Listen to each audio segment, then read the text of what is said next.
FTP and Internet News. In this nugget, we're going to wrap up our discussion of Internet services by talking about FTP, the File Transfer Protocol, and Internet News. We'll go through the FTP client programs you can use, and also talk about how to set up an FTP server on your machine.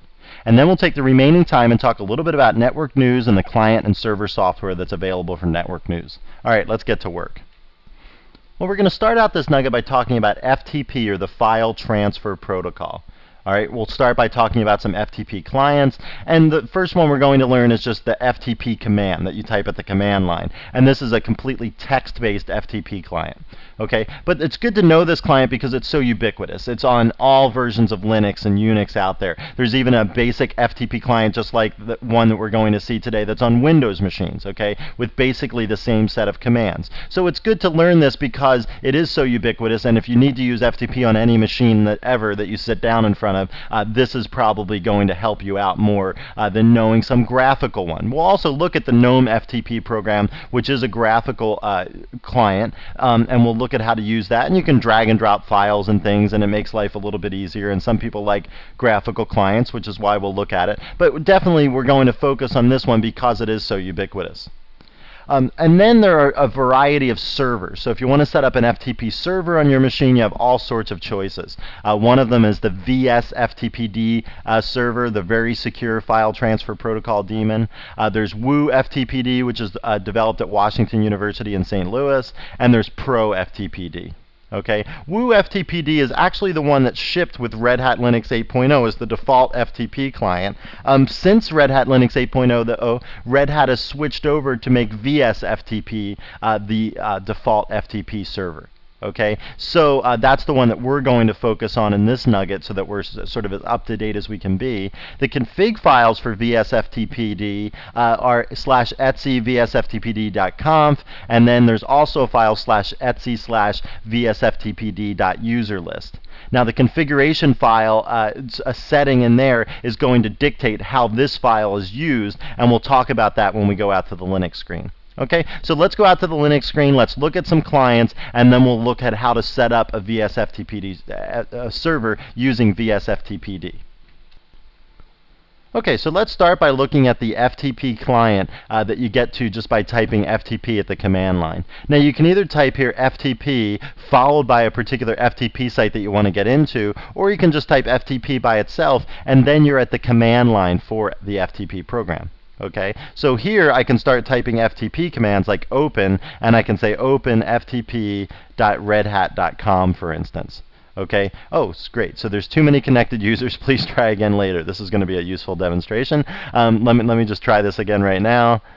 Okay, good. So it wasn't that many, too many connected users. It wasn't too far over the limit. Okay, so now what they're asking for is they're asking for my username. Okay, now this server is not set up to actually log me in as a user like Perry or something. What it's set up to do is log me in anonymously. All right, so here what you should type at this particular server is anonymous, okay, or if you don't feel like typing anonymous, you can just type FTP.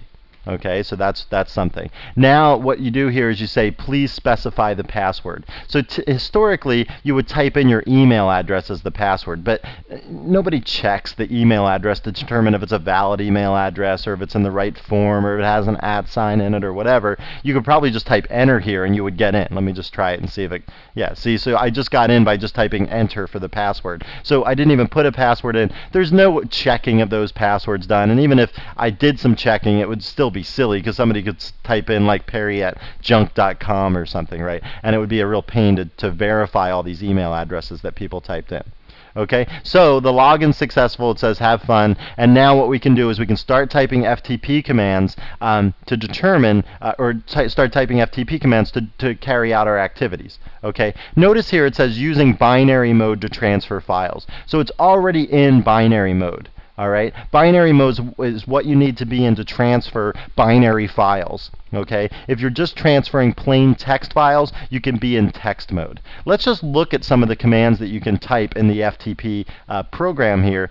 ls works, and that's doing a listing of the remote FTP server. You can see we're listing a directory called pub, and it's owned by the FTP user and the FTP group. We'll talk a little bit more about the FTP user when we talk about setting up a FTP server, but but for right now, just know that that's who owns the pub directory. And you can see the pub directory is readable by everybody.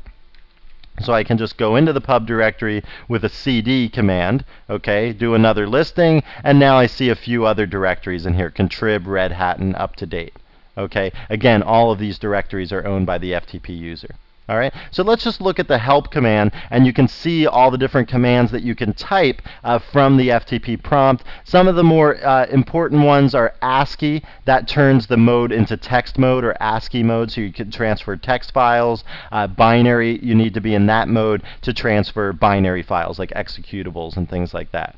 Okay. Then there's the get command, which you use to get a file from the FTP server and bring it to your local server. And then there's the put command that you use to put a file from your local server out to the FTP server. Okay, so there's all sorts of other commands in here. You can go through them to check things out. Remember too that if you precede a command by an exclamation mark, that runs it on your local machine. So here, if I say exclamation mark ls, that's going to do a listing of the directory that I'm in on my local machine. Okay, so if I say exclamation mark pwd, that's going to give the working directory of my local machine. Whereas if I type pwd without the exclamation mark, that'll give the working directory of the FTP server that I'm logged into. Okay, so that's a useful command to know, is that exclamation mark. Otherwise, the commands are pretty straightforward, and you can check things out as you want to, as you need to to use FTP. Okay, so that's a quick little tour of the basic FTP client. Let's quit out of here, and now let's look at the graphical FTP client that I was telling you about. All right, well, to get into the graphical FTP client, all we do is type gftp, okay, and that'll get us into the graphical FTP client. And then what you do here is you type the host name of the FTP server that you want to get to. So I'm just going to type ftp.redhat.com again.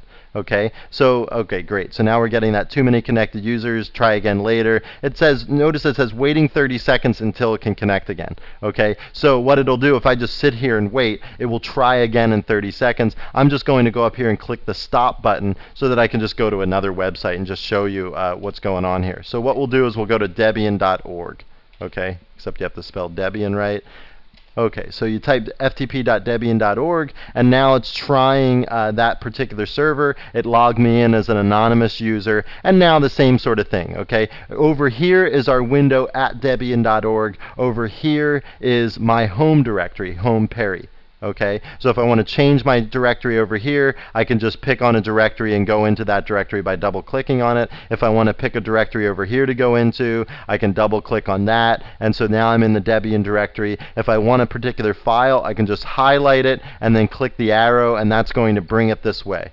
Okay, so it's saying successfully transferred Debian README at 1.86 kilobytes per second. Okay, so now if I look down on my list here somewhere, where is it? Keep going. There it is. So there's the README file that I just brought over. Okay, so now that's in my home directory. All right, and I think this is absolutely completely self-explanatory. Check out the options if you want to set something else up. But this is basically, I think this is completely self-explanatory how to use the graphical client for FTP. Now let's move along and talk about how to set up an FTP server on your system. All right, let's just start by looking at the package that you're going to need for the VSFTPD. So there's the actual package and the version number that I have installed on this system. Okay, and so that's what you need to set up the actual server. So now once that's installed, you're going to get a few configuration files, and let's look at those configuration files. Let's just open them up with Emacs. So we'll go to Emacs vsftpd.conf, and then we'll open that up here and look at it, and we'll look at it in full screen mode. Okay, so this is the example configuration file for this particular software. Okay, and let's just look at some of the most important options here. Anonymous enable equals yes means that we're allowing anonymous FTP. Okay, local enable is also set equal to yes, which means that we're allowing local users to log in. Okay, so what this means is that if I FTP to this particular server, okay, and then it says, what's your username? Instead of typing anonymous, if I type Perry and then I type my username, it will let me log in as Perry, and then I'll be able to go to my home directory, like grab files from my home directory, put files in my home directory, that sort of thing. Okay, this, by enabling this and by saying yes, that you're allowing local users to log in, is a little bit of a security hole. Okay, and that's not necessarily so good, all right, because the reason it's a security hole is because you're allowing users to log in via FTP, and so their username and password are going to travel over the network unencrypted, just in plain text. So if somebody was out there sniffing packets and looking at the network traffic, they could get my username and password and get on the system. Okay. Now, that being said, if they get in as Perry, big deal, right? All they can do is like delete my files. But if I tried to go in as like the root user or something like that, then the root user and the root user's password is traveling over the network unencrypted, and that's a major security hole. Okay, so normally I would say that this should be set to no, unless there was some extenuating circumstances that you needed to have that. There are ways to get into systems remotely. We'll talk about when we get to the security videos, we'll talk about SSH and things like that, where you can allow connections to get into the system, and they'll be secure connections so that the plain text passwords won't be traveling over the internet.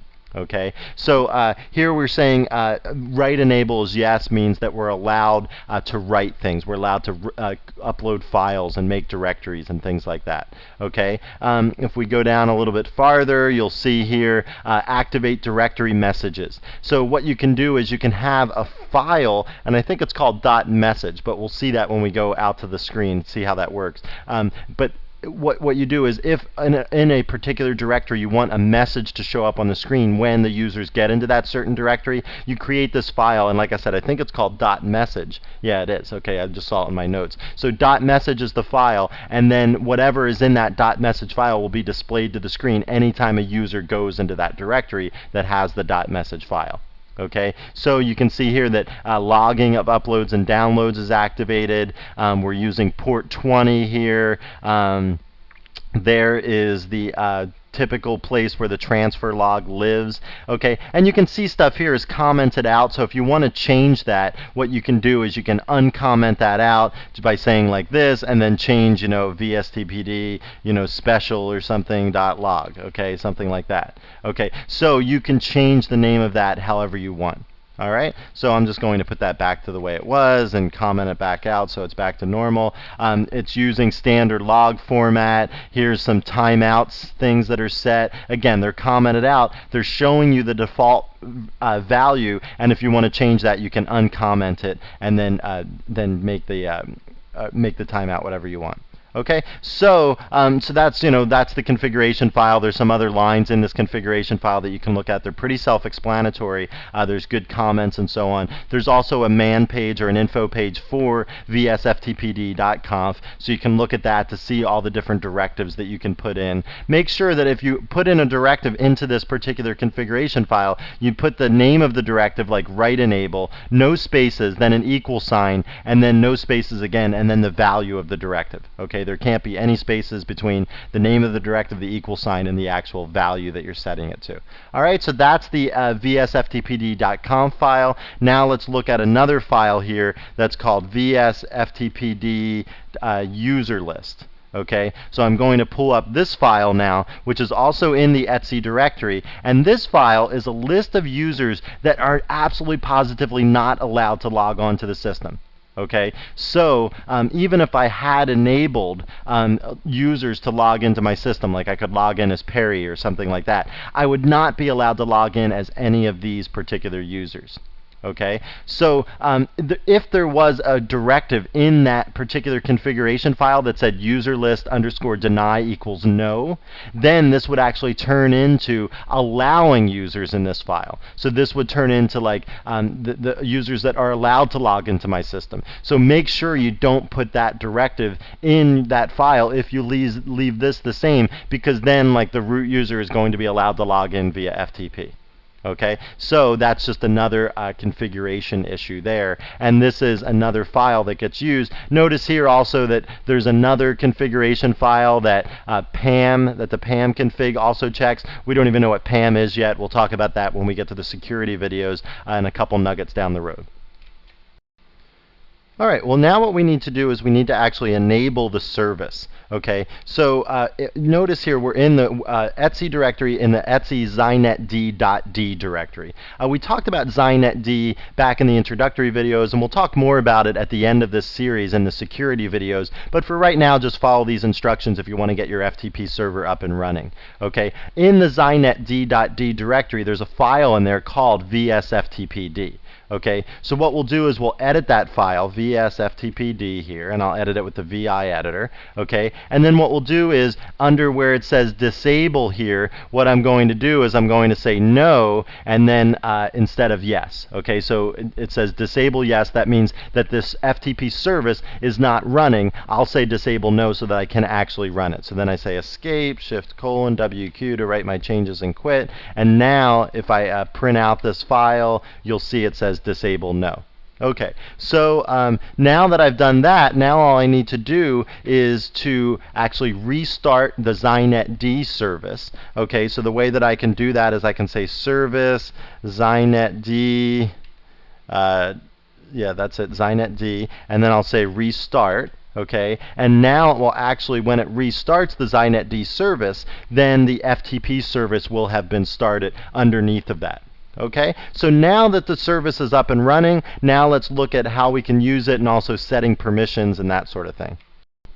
Okay, so now let's test out and make sure the FTP service is actually running. What we'll do here is we'll just say FTP nugget.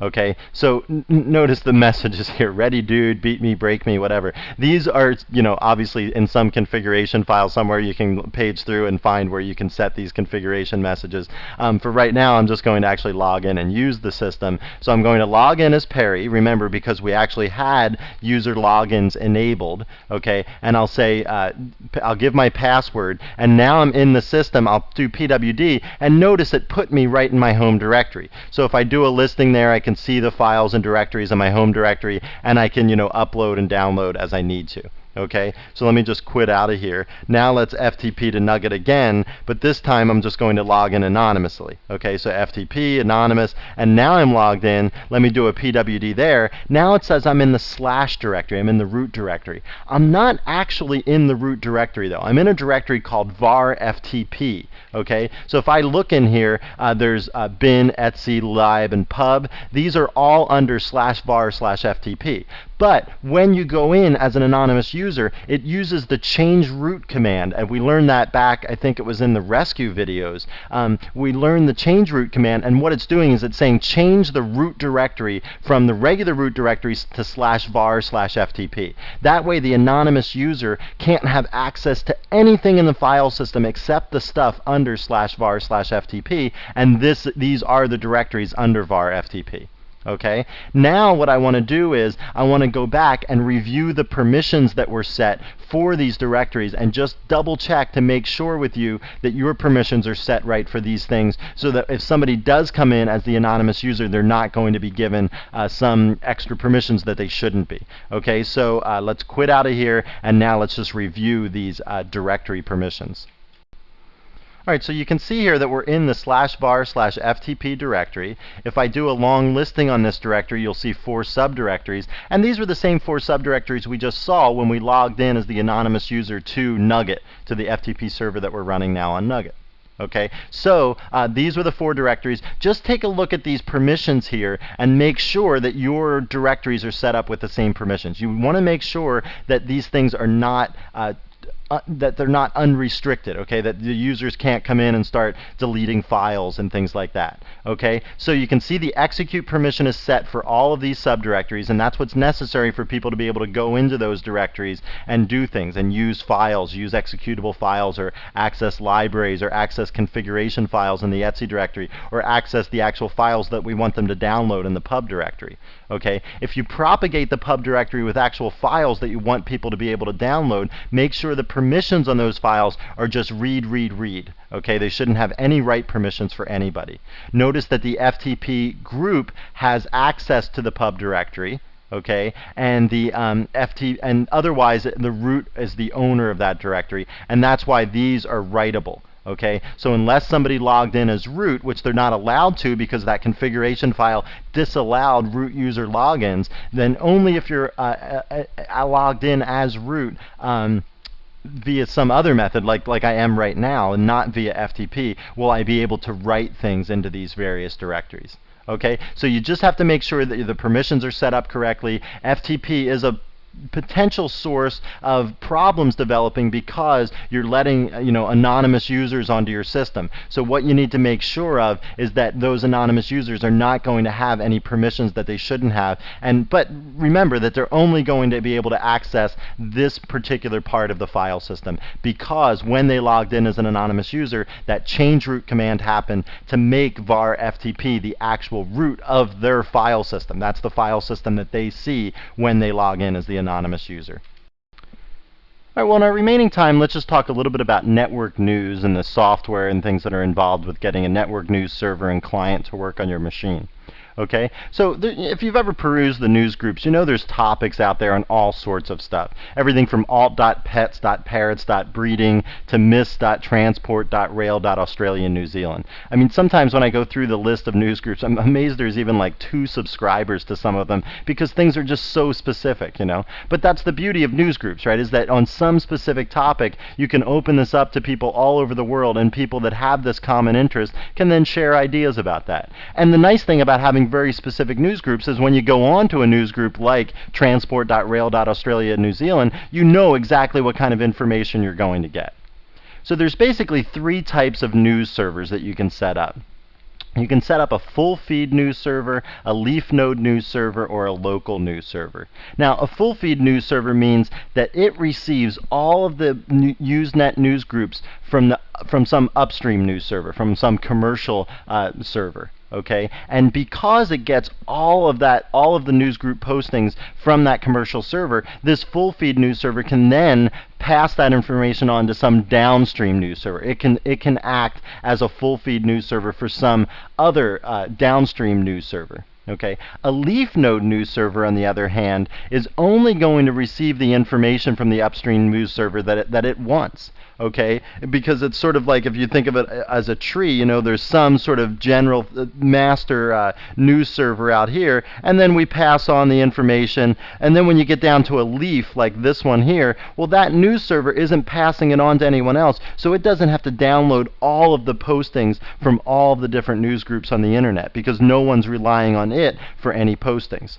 Okay, so that's a leaf node news server. Okay, a local news server, on the other hand, is just going to provide a news feed for a local organization. So for a particular company or something, maybe you want to start a news group that talks about issues within the company, how you can better manage things, or how this project is going, or whatever. Okay, but that local news you don't want that to be read by anybody in the outside world anyway. So you set up a local news server that's disjoint from this whole tree of Usenet stuff, and then maybe within your organization, there's a couple levels of news servers and leaf nodes and so on, but that's completely disjoint from the Usenet news server tree that we think of typically.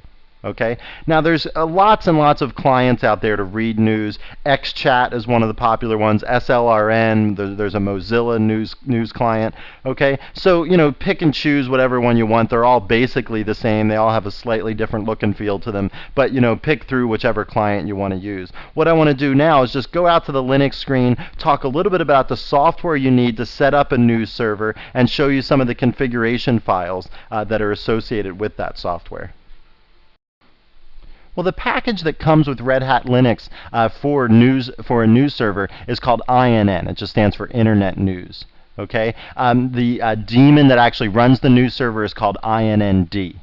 Okay, you can see here that I'm in the Etsy news directory, and that's where all of the configuration files live for INN. And the main configuration file is right here, and it's called inn.conf. Now there is a man page for inn.conf, and we can look at that. And this has information about all the various parameters you can set and what they accomplish and so on. So you should go through this if you're trying to set up a news server on your local system to see what kinds of parameters you need to change to get the news server running on your system. Okay. If what you're doing though is setting up a local news server or a leaf node news server for some small domain that's not going to see a lot of traffic, then a better alternative might be this other news server called leaf node. Okay, I searched for this in Google and you can see I got a bunch of hits. I read this article a while back at the Linux Gazette talking about how easy it was to set up Leaf Node. You can see there's some other sites here. There's an RPM here for the Leaf Node program and so on. Okay, so if what you're doing is setting up a Leaf Node or a local news server for a small site that's not going to see a lot of traffic, this might be the way to go, especially if you've tried INN and you found it difficult to deal with all the different configuration files and so on. This one seems much easier to set up than INN is. All right, well, it's time to wrap up our nugget on FTP and network news. We started by talking about some FTP clients. We looked at the text-based FTP program, and we also looked at the graphical FTP program called GNOME FTP. And this one I didn't even talk that much about because I thought the user interface was so intuitive that it's just easy to use right from the time that you open it up the first time. Okay. That being said, I think it's still valuable to learn the commands and be familiar with the text-based FTP program because it is so ubiquitous and some version of this program is on practically every computer in the world that's out there. Okay. We talked about FTP servers. We set up a VS-FTPD server on our local Nugget machine, and we use that. This server, even though it's called the very secure FTPD server, is really not all that secure because still it's just FTP, and there's no encryption of passwords or anything going on. So you still need to be careful about how you set it up and how you allow access so that this doesn't become some sort of security hole. And we'll talk more about alternatives to this and things like that in the security nuggets that are coming up at the end of this series. And finally, we just talked briefly about internet news. We talked about two of the programs that are out there, INN and LeafNode. And INN is like the full service internet news program that comes with Red Hat Linux. But if you just need a small local server for your particular domain that's not going to see a lot of traffic, probably LeafNode is a better alternative because it's so much easier to set up. Well, I hope you found this nugget informative. Thanks again for watching.